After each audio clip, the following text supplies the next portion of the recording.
Hello everyone, welcome back to my channel. Today we're going to go over the 11 books that I read in the months of January and February.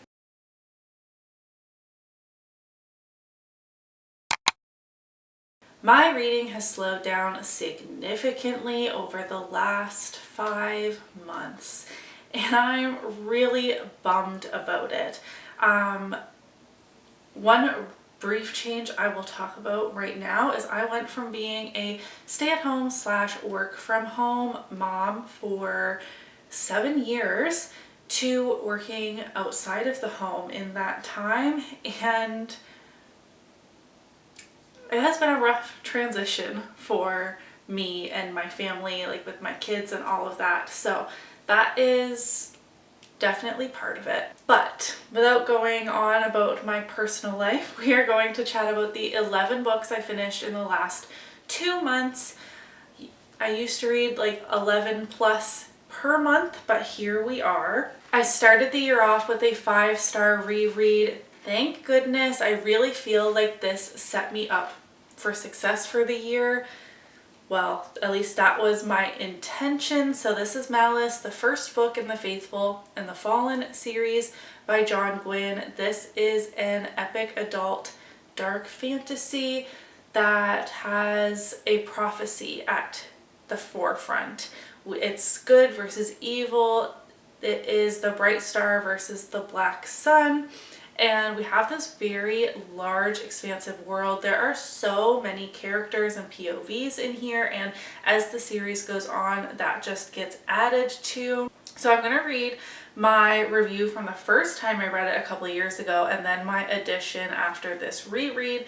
So a couple of years ago, I gave it 5 stars as well, and I said, I've heard the rest of this series gets even better. How? I do think that this book would have benefited from a character glossary of sorts. There are a ton of characters and POVs. While it didn't take me too long to sort it out, a glossary would have made that easier. I picked this book up at every opportunity and could not turn the pages fast enough, action-packed and dark. The ending was shocking and has me itching for the next book straight away. Still true.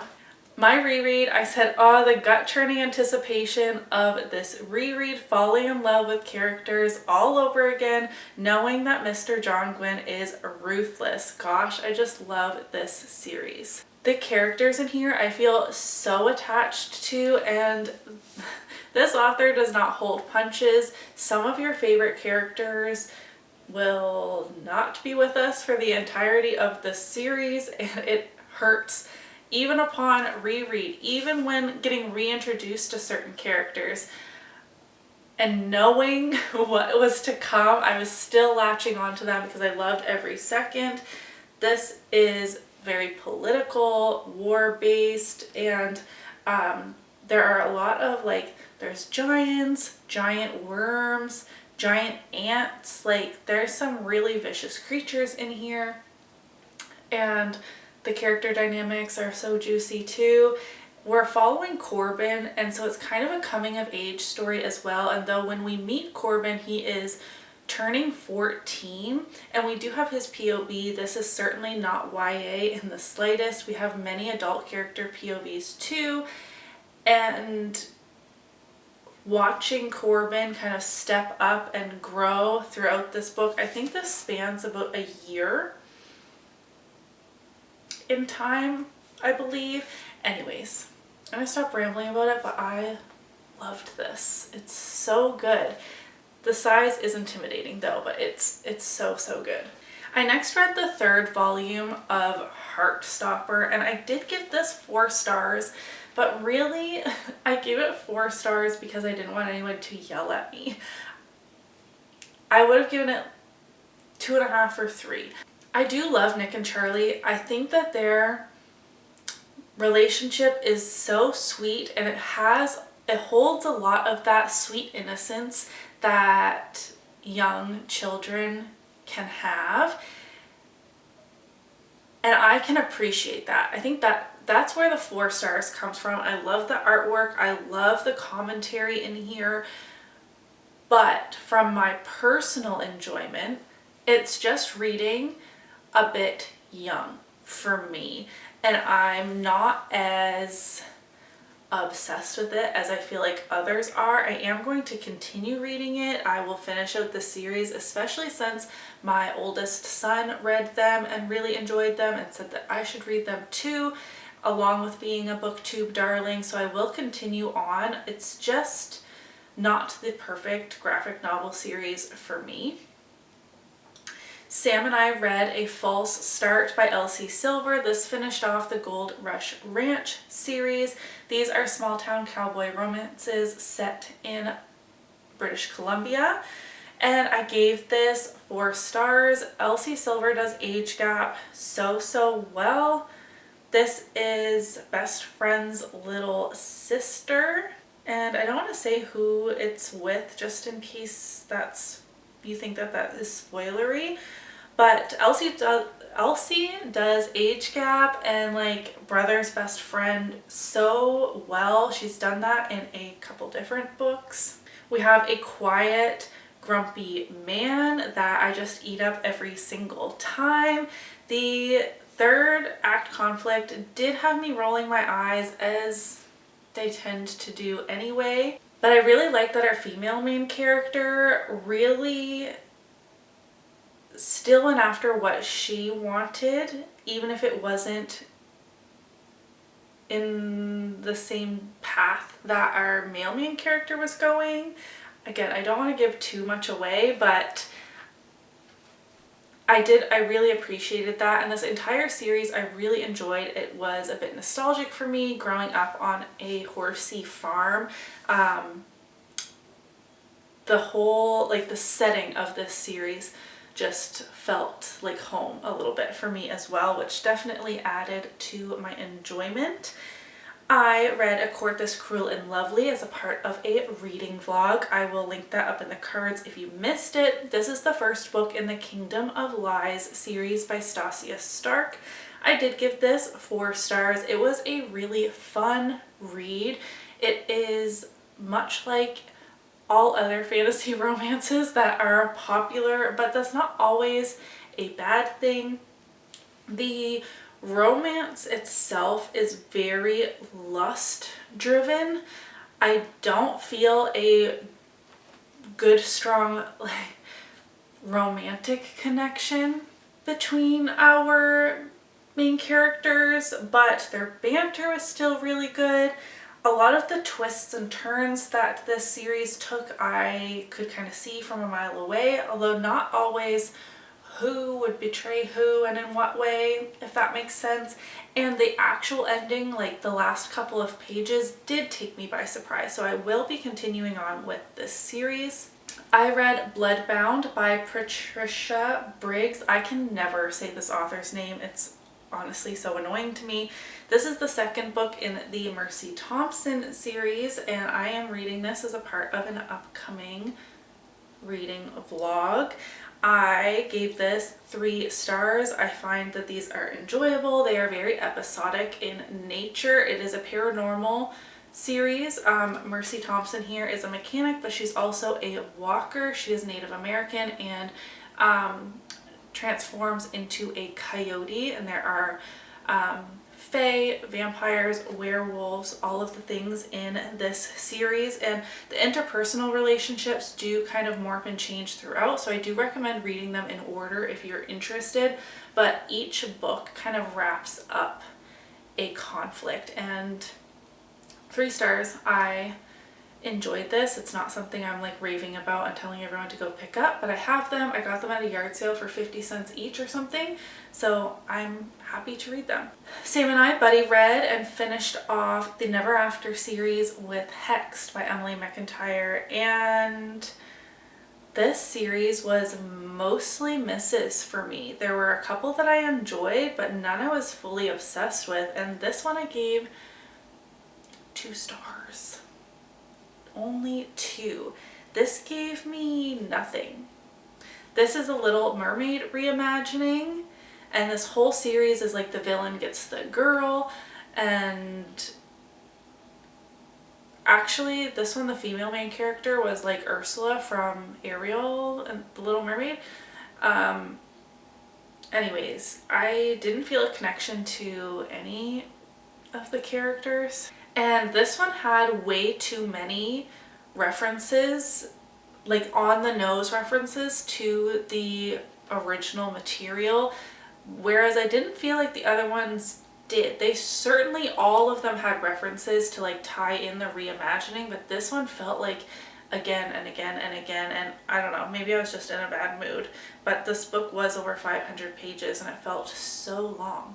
I finished another series. This was a graphic novel series. I read Avatar: The Last Airbender, The Search Part 3. This was a 3-part graphic novel. I gave it 3 stars. I didn't find this conclusion to be overly satisfying, but I do still really love Avatar: The Last Airbender, so the nostalgia certainly plays a factor. And the artwork is really beautiful in these graphic novels if you have a chance to read any of them.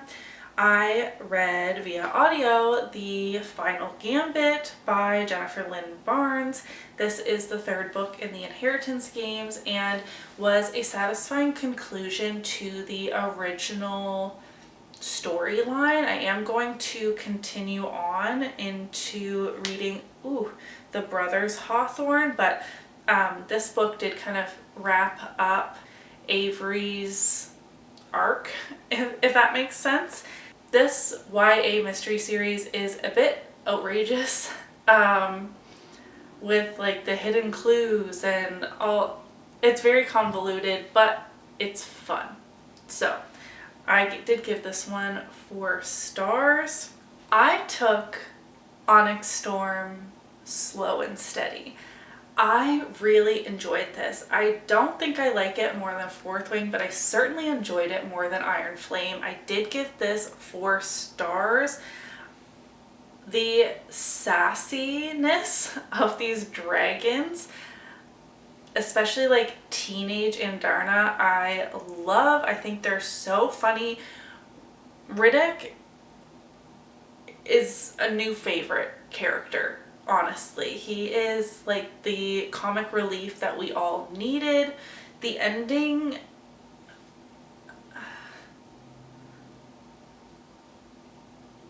are we sure that was the last page?